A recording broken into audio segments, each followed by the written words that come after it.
Hi there! Welcome to this brief tutorial on Socrative as the tool to facilitate peer instruction. My name is Janessa Pluis and I'm a high school social studies teacher here in East Troy. And in this video I plan to show you a little bit about how I used Eric Mazur's technique of peer instruction in my own classroom and how I made this video. So let's jump on in! Step 1 of Mazur's technique is a mini lecture. He uses the flipped classroom technique, so this should be a review, not a full-blown information session.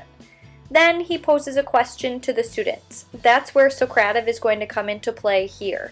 We're going to use that online tool to pose the question. After a question is posed, Mazur says that it is super important to give students time to think about the question on their own before they attempt to answer. I did peer instruction with my AP Psychology students, so here you see them thinking about the question that I posed by themselves first.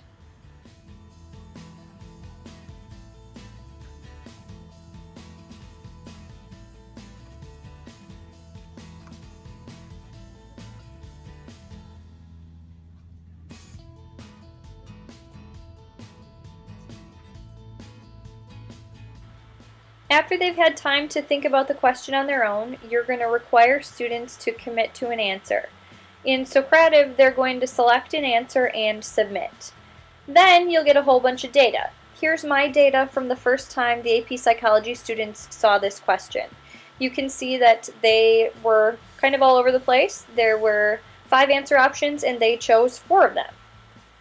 Next, then, you'll have students discuss. That's the peer instruction part. Instead of the teacher going through the answer, students are going to talk to each other and try to work through the answer. Here you'll see my students doing that with a variety of questions.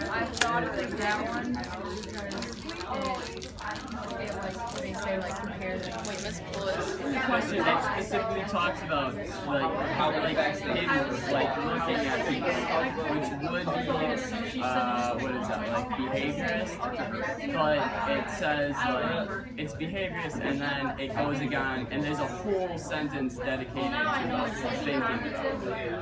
So they wouldn't just leave that. If there's behavior, they wouldn't have selected it. I'll look again. There's the and then there's the unconditional response. And then they have the tone would be then the bell, dog, food. So this is the wait, no, there's a bell and there's conditions. That would be the bell. That would be the bell. Like the conditional statement. That would be the unconditional statement. And then this is the no. This would be the unconditional. Yeah, the bell teaches them that the food is coming, so that's why they sell it.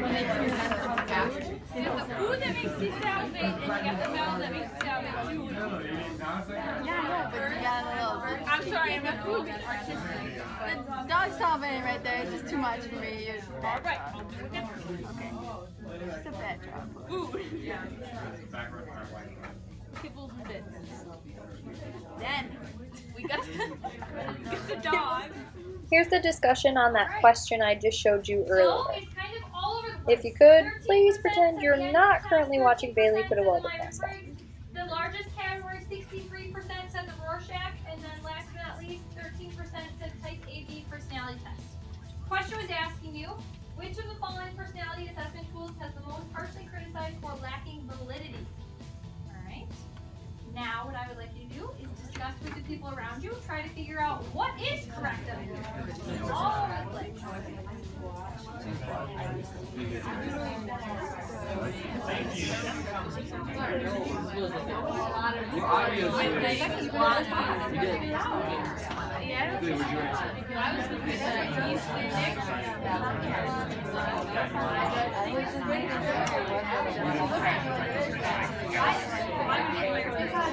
What's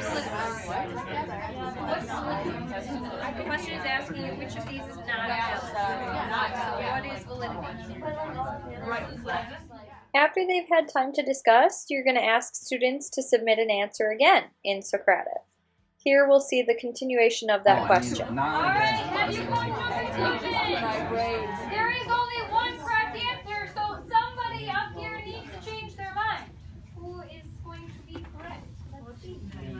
So you're going to take the question again.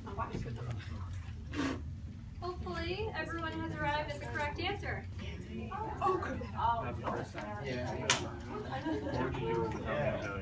All right, let's take a look. That was much faster this time, and almost 96% of you were able to get to the correct answer after talking to your group. So if we take a look at this, this was at 60% before. Only 60% of you would have gotten this test question correct had you taken the test right now. After you've talked to your group, after you've been able to ask each other, well, how did you get the right answer? How do you know? What is it? It went way up to 96% of you got it correct. That's good.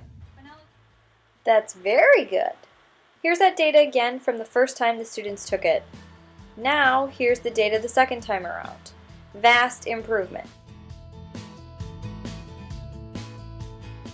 Mazur built in time for the teacher to step back into the equation and explain the correct answer just to be sure that everybody is understanding. Here you'll see my very boring explanation of some psychological concepts. Now let's go through the question itself. So, key to answering multiple choice questions is figuring out what is it asking. Exact same thing as the FRQs. It's just on a little bit smaller scale. People tend to jump to, I need to look at the answer.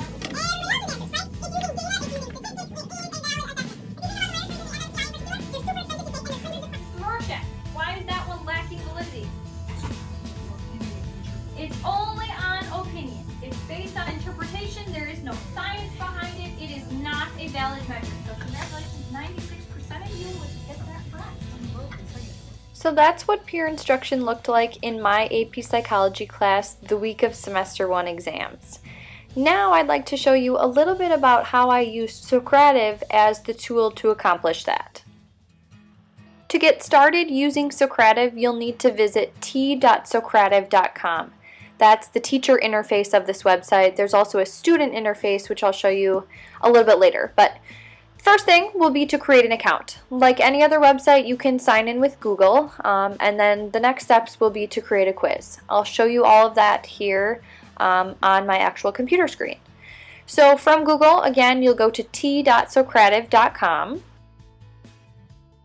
So here is your login screen, and like I said before, you can click that little red sign in with Google button to make things easy.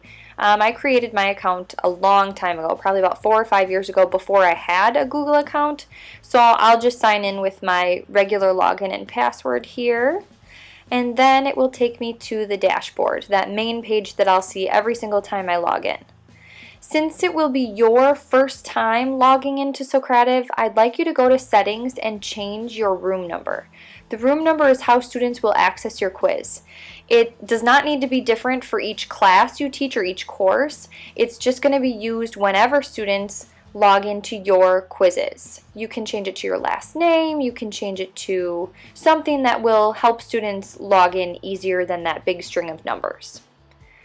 Next, let's try actually going to create a quiz. So you'll click Manage Quizzes up at the top of the screen, and then Create a Quiz.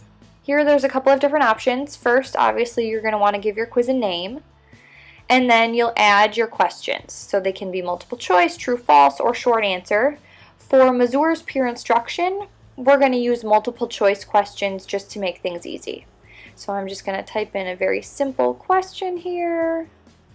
Which dessert is best? Anybody that knows me knows I'm a sweets person, so this would be a healthy debate here if somebody was going to talk to me about this. So I've got cupcakes for option A, straight up chocolate for option B, muffins for option C, probably going to be a low score, ice cream, and pie.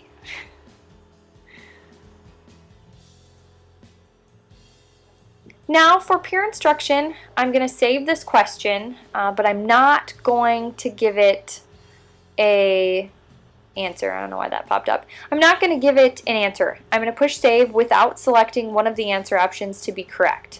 Then I'm going to click this little duplicate button. Since we're going to ask the question once by themselves and then again after they've talked to each other, now on the second duplicated question, I can select the correct answer. Up at the top, I will click Save, Save and Exit. and then I'll be back at my dashboard. Let's take a look at that quiz that I showed you with my AP Psychology students. So I'll go Manage Quizzes, My Quizzes, and then I've got AP Psych Semester 1 Exam Review. That's what I showed you before. So here are the questions. As you can see, the first question, I didn't select a correct answer because I wanted them to just do it themselves first. Then the second time I did select a correct answer. I gave them the right one after they discussed with their group. There were quite a few questions, but I'll just save and exit again, and then I'll show you how to start the quiz. You'll literally click Start a Quiz, and then it'll give you your whole list of quizzes. Let's try my sample quiz. You can choose from the 3 different options at the top. The first one says Student-Paced Immediate Feedback. I use that one when I'm doing a formative assessment, so an actual quiz that I want graded. This time I'm going to do teacher-paced because I want to move students to the next question. I'm going to disable student names so that they know it's completely anonymous, it's not graded. And then I'll click Start. Now it's already on to the first question. In a new tab, I'm going to show you what the student version looks like. They're going to go to m.socrative.com. That stands for mobile.socrative.com. That means it's available on any device, cell phone, tablet, Chromebook, whatever. This is their login screen, and again, they're going to use that room number. So mine is 52811. Yours would be whatever you changed it to. Since I've already opened the quiz, the first question is automatically there. We can see on my teacher screen here that nobody has answered just yet. Switching back to the student version, I'm going to make a selection. Let's say muffins, worst option. It's the first time, they need to discuss. Then I'm going to go back to the teacher version, and I can see that one person has answered, and 100%, that 1 out of 1, has chosen muffins. Since it's teacher-paced, I'll click Next, and it'll go to the same question the second time around. In theory, they would have discussed with their friends, discussed with the people around them. Now, obviously, the right answer is straight up chocolate. So the student has completed the current activity, and over here, the teacher has the results. The teacher has the data. After all students have finished the quiz, I'm going to go up here to the right-hand corner and click Finish. And then it'll give me a couple of options. I can view the chart or get report. Viewing the chart is going to show me all of the students and all of their answers. This is just my sample quiz, so there isn't much there. But I'll show you one of my larger quizzes, the actual quiz that my AP Psych students took in the video, by going to my dashboard, Manage Quizzes, Results, and then here's that AP Psych Semester 1 Exam Review. So there's all my students. They answered the first time, those kind of blue-gray columns, because I didn't select a right answer. And then the second time around are those colored columns. Obviously you can see there's a lot of green. There is still some red though. You can each go into the individual question as well. So it'll show you kind of what I showed you data-wise for each question. And you'll use Next and Previous to go between questions. You can also get report. You can download that whole spreadsheet into Excel. So when I use this for formative quizzes, I usually download it in Excel and then copy it into Skyward. You could also do a couple other things. The quick question and exit ticket are available. Obviously they don't really help with Mazur's peer instruction too much, but they can be helpful in your class. You can also clear your room if you want to kick everybody out. Sometimes people forget to log out of your room, but you can kick everyone out with clear room. And that's pretty much Socrative. I wanna run through the halls of my high school. I wanna scream at the top of my lungs. Keep it together for a few more minutes. We're almost done. So how did I create this movie tutorial? The short answer is that I used iMovie. I've been using it for a couple of years now, so it's not too terribly difficult for me to use. I like it a lot better than Movie Maker, let me just say that. The next tool that I used was the Google extension Screencastify. It is a tool that actually records your desktop or tab of your computer, so you can show kids how to do things or show teachers how to do things. You may also be wondering how I got this amazing John Mayer music in the background, and I will show you. I used a website called clipconverter.cc. If you go to that website, it is essentially a YouTube downloader. So you just need a link to a YouTube video, and you'll paste that link into that black bar right there. So I've got a window open here with a really awesome video called Cats Being Jerks. I'll copy the link, paste that link right here, and once I click continue, it'll check to make sure that the video doesn't have any copyright protection on it. Cats Being Jerks doesn't, so it's free to download. I can either download the MP3, which would be just music. That's what I did with the John Mayer song. I didn't want the little lyrics on the screen. But with Cats Being Jerks, I want the video too. So I'll click MP4, which would include the sound and the visual video. Then this has a really awesome feature where you can adjust when the video starts downloading. So if it's a really long, hour-long YouTube video and you only want to show 10 minutes, you can adjust the time. Then I'll click Start. It'll take me to a new screen once it has converted, and then I'll click Download.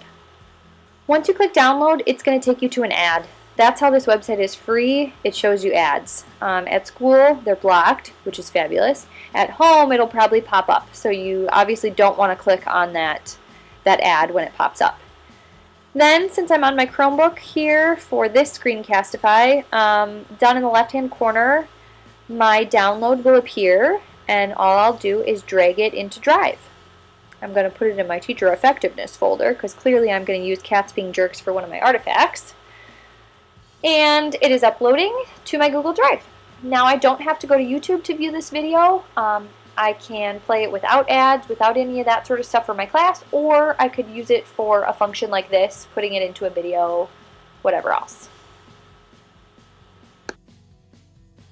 Last but not least, if you've ever made any kind of a video, you know that file formats can be a pain in the behind.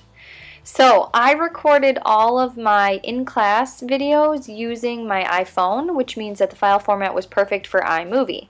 However, something like Screencastify actually created a WebM file instead of an MOV file or an MP4. So I used a website called Zamzar to convert those WebM files to MP4s, and it's super simple. You click Choose File, you choose the WebM file, you click step 2, which is transfer or convert to what file. So I picked MOV because I was using iMovie. I knew that an MOV file would be best. And then step 3 is an email. So Zamzar works by sending you an email with the downloaded converted video once it's done.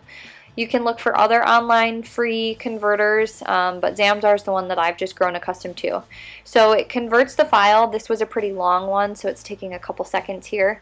But once it's done, it will literally send me an email with the link to the converted video. And then once I click that link, I'll download the converted video and away I go. I would definitely say that getting the files ready and getting all the materials ready before creating a video is what takes the longest. Actually putting it together in Movie Maker or iMovie is not what takes the longest. Getting your files ready is. So this is a tool that can help. Alright, I think I'm pretty much done. Hopefully at this point you don't feel like my 2-year-old son. Type your name. Instead, try to stay positive. Try it out. It's fun. And know that we are here to support you in any way that we can. So you can contact Janessa Pluis for any questions about anything I talked about in this video, or Claudia Felsky as well. Obviously, she can be of assistance in a wide variety of ways. Shout out to John Mayer and Tyler Woolley for all the inspiration.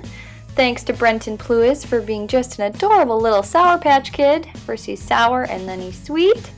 Thank you, Miss Kitten, for being a wonderful student teacher who actually teaches while I sit around and make movies like this.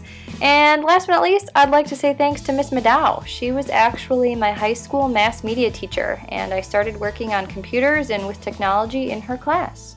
Peace!